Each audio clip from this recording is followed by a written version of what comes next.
A Hat Full of Seuss, 5 favorite Dr. Seuss stories. Today is Bartholomew and the Oobleck. They still talk about it in the kingdom of Did as the year the king got angry with the sky, and they still talk about the page boy, Bartholomew Cubbins. If it hadn't been for Bartholomew Cubbins, that king in that sky would have wrecked that little kingdom. Bartholomew had seen the king get angry many, many times before. But that year, when His Majesty started growling at the sky, Bartholomew Cubbins just didn't know what to make of it. Yet, all that year, the old king did it. All year long, he stared up into the air above his kingdom, muttering and sputtering through his royal whiskers. The things that come down from my sky. All spring, when the rain came down, he growled at that. All summer, when the sunshine came down, he growled at that. All autumn, when the fog came down, he growled at that. And that winter, when the snow came down, he started shouting, "This snow, this fog, this sunshine, this rain, bah! These 4 things that come down from my sky." But King Derwin, Bartholomew tried to calm him, "You've always had these same 4 things come down." "That's just the trouble," bellowed the king. "Every year the same 4 things. I'm mighty tired of those old things. I want something new to come down." "Something new to come down?" Bartholomew gasped. "That's impossible, Your Majesty. You just can't have it." "Boy, don't you dare tell me what I can or cannot have. Remember, Bartholomew, I am king."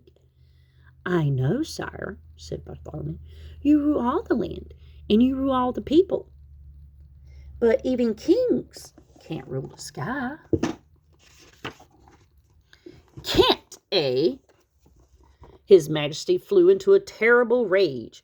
"Well, maybe other kings can't do it, but maybe I'm one king who can. You mark my words, Bartholomew Cubbins. I will have something new come down."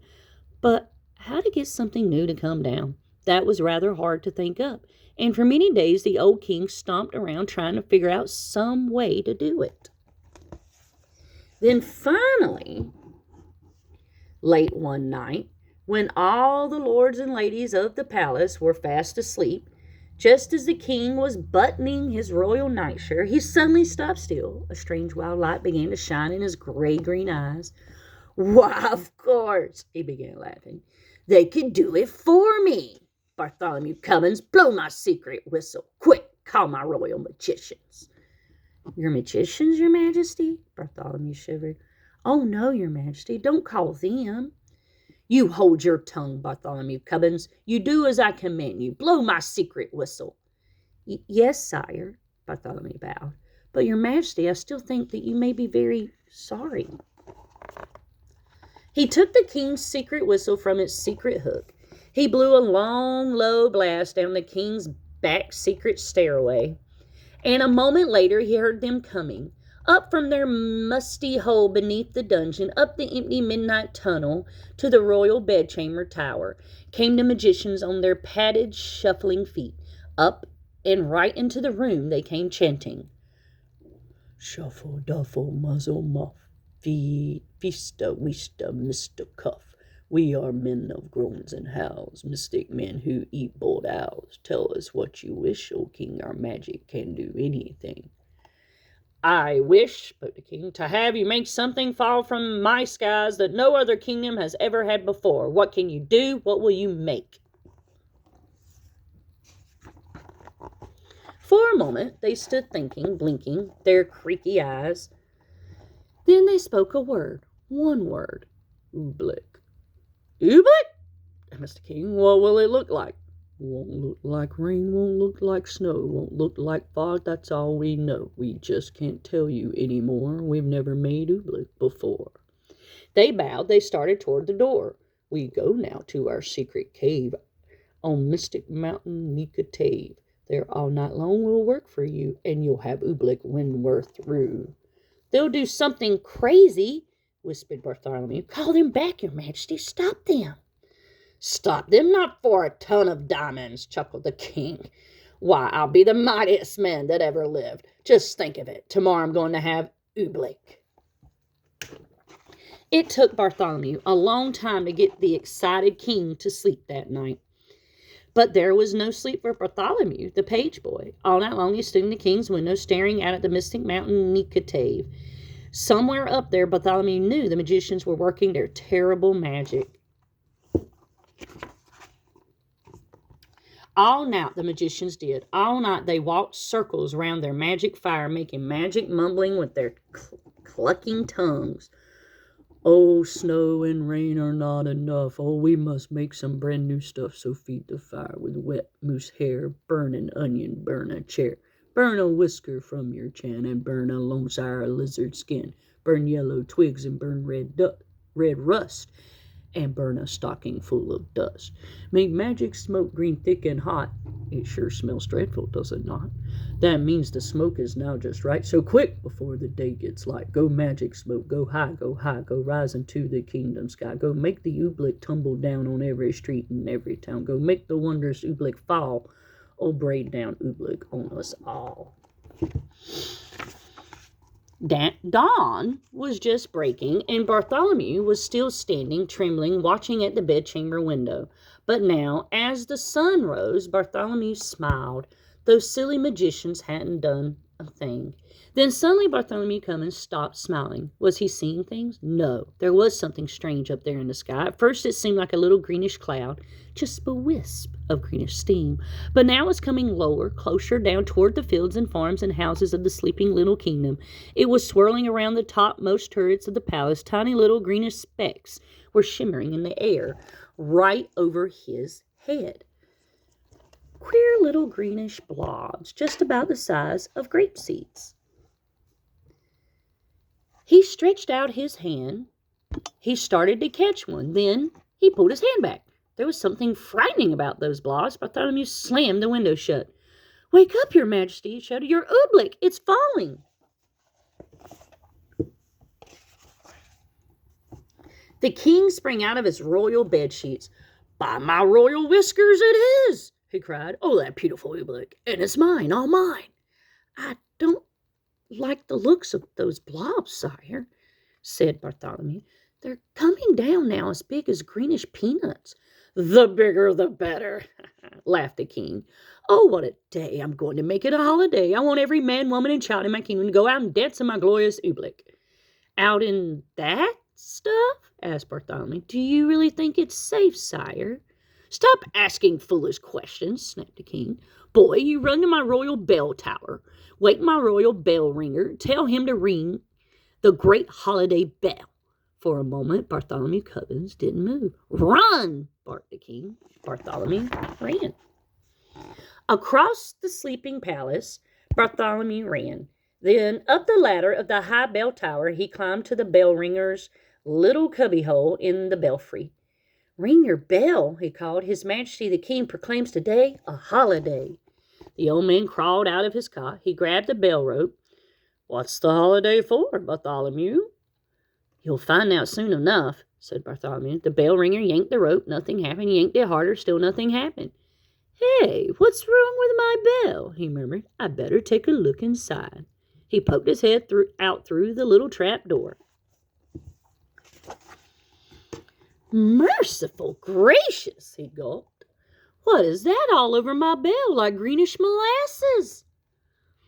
"Not only your bell," Bartholomew cried. "Look at the poor robin down there in that tree. She's stuck in her nest. She can't move a wing. That oobleck's gooey. It's gummy. It's like glue." "Oh," the bell ringer wrung his hands. "If that green stuff sticks up robins, it'll stick up people too." "Someone's got to warn the people," cried Bartholomew. "Gotta wake 'em and warn 'em to stay inside their houses. I'll tell the royal trumpeter," he shouted. He turned and slid like lightning down the bell tower ladder.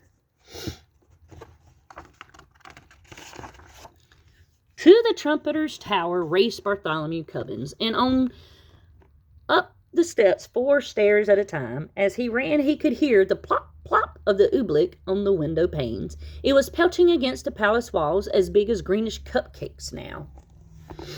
He yanked the covers off the snoring trumpeter. He shoved his cold trumpet right into his sleepy hands. "Get up, warn the people, blow the alarm." "Alarm?" yawned the trumpeter. Then his eyes saw the oobleck. Those green things, Bartholomew, where'd they come from? The king, panted Bartholomew. His royal magicians made them. The old trumpeter leapt from his bed. The king of ours should be ashamed. He dragged his trumpet out of the window. I'll blow, he shouted, the loudest alarm that's ever been heard in the kingdom of dead. But all the royal trumpeter blew was a glug. My horn, he gulped. One of those green things flew inside it. He tried to blow it out. He couldn't blow it out. He tried to shake it out. He couldn't shake it out. I'll get it somehow, he yelled. I'll pull it out. No, shouted Bartholomew, don't you touch it. The trumpeter's hand was already in it. His fingers grabbed hold of the lump of oobleck. He could feel it squiggle around in his fist like a slippery potato dumpling made of rubber. He pulled with all his might. The oobleck began to stretch. Then gloing, the oobleck snapped back inside the trumpet. It yanked its arm back with it right up to the elbow.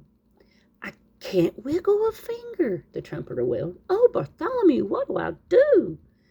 I don't know, and I hate to leave you stuck to your horn, but if you can't warn the people of the kingdom, I've got to find someone who can. Out of the room and down the stairs raced Bartholomew Cubbins. Down to the chamber of the captain of the guards. The captain was humming in front of his mirror, combing the ends of his handsome mustache. Captain, do something, shouted Bartholomew. Do something? Why? Smiled the captain. What's wrong? Captain, haven't you seen the dreadful oobleck? It's coming down now as big as greenish baseballs. Oh, that stuff, laughed the captain. What's so dreadful about that, lad? You know, I think it's rather pretty. Captain, pleaded Bartholomew, it's dangerous. Nonsense, snorted the captain. Lad, are you trying to frighten me? Captains, my boy, are afraid of nothing. That stuff's harmless. I'll show you. I'll eat some. Eat some?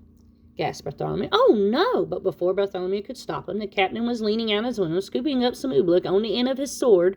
Don't, Captain, don't! The captain did. By the time Bartholomew dragged him back inside the room, his mouth was glued tight shut with oobleck. He tried to speak, but no words came out. All the noble captain of the guards could do was blow a lot of little sticky greenish bubbles. Forgive me for leaving you, Captain, said Bartholomew.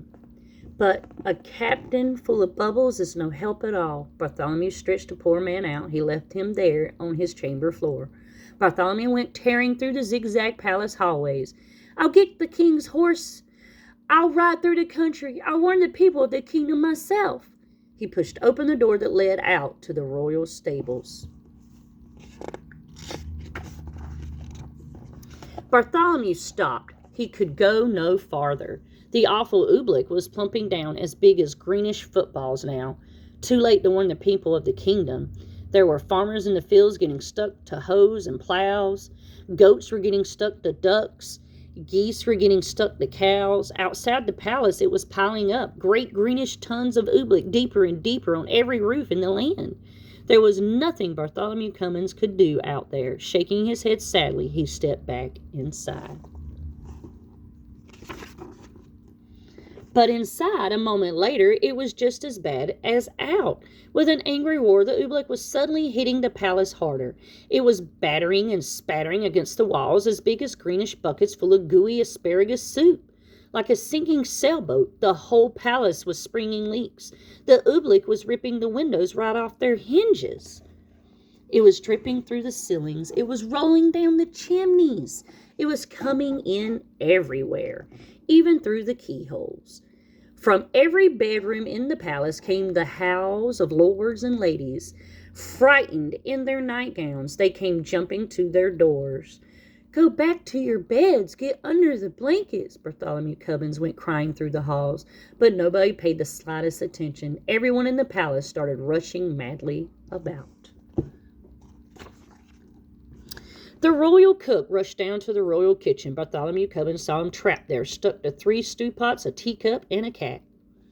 The royal laundress rushed outside to save her laundry. Bartholomew saw her stuck tight to the clothesline between 2 woolen stockings and the king's best Sunday blouse. He saw the royal fiddlers. They were stuck to their royal fiddles. Everywhere Bartholomew ran, he saw someone stuck to something. They were stuck up by the dozens. Every last friend he had in the world was flopping and floundering, all hopelessly caught in the goo. Then suddenly, midst the hubbub, Bartholomew gasped, "The king! Where was the king?" He'd forgotten all about him. It was in the throne room that Bartholomew found him. There he sat, old King Derwin, proud and mighty ruler of the kingdom of Did, trembling, shaking, helpless as a baby. His royal crown was stuck to his royal head. The seat of his royal palace was stuck to his royal throne.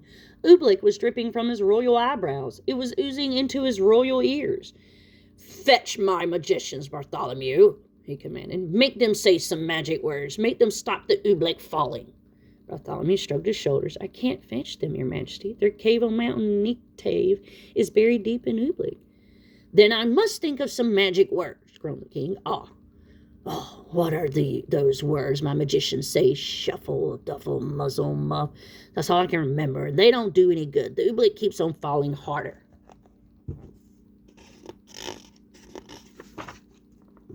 Bartholomew Cubbins could hold his tongue no longer. "And it's going to keep on falling," he shouted, "until your whole great marble palace tumbles down. Don't you waste your time saying foolish magic words. You ought to be saying some plain, simple words." "Simple words? What do you mean, boy?" "I mean," said Bartholomew, "this is all your fault. Now the least you can do is simply say the words, 'I'm sorry.'" No one had ever talked to the king like this before. "What?" he bellowed. Me say I'm sorry? Kings never say I'm sorry, and I'm the mightiest king in all the world." Bartholomew looked the king square in the eye. "You may be a mighty king," he said, "but you're sitting in Oobleck up to your chin, and so is everyone else in your land. And if you won't even say you're sorry, you're no sort of king at all." Bartholomew Cubbins turned his back. He started for the throne room door. But then Bartholomew heard a great deep sob. The old king was crying. "Come back, Bartholomew Cubbins. You're right. It's all my fault, and I'm sorry. Oh, Bartholomew, I'm awfully, awfully sorry." And the moment the king spoke those words, something happened. Maybe there was something magic in those simple words, "I'm sorry." Maybe there was something magic in those simple words, "It's all my fault." Maybe there was, and maybe there wasn't, but they say that as soon as the old king spoke them, the sun began to shine and fight its way through the storm. They say that the falling Oobleck blobs grew smaller and smaller and smaller. They say that all the Oobleck that was stuck on all the people and on all the animals of the kingdom of Did just simply quietly melted away. And then they say Bartholomew took the old king by the sleeve and led him up the steps of the high bell tower. He put the bell rope into his majesty's royal hands, and the king himself rang the holiday bell. Then the king proclaimed a brand new national holiday in honor of the 4 perfect things that come down from the sky. The king now knew that these 4 old-fashioned things, the rain, the sunshine, the fog, and the snow, were good enough for any king in all the world, especially for him, old King Derwin of Did. Thanks for listening. If you like what you heard, please click like and subscribe.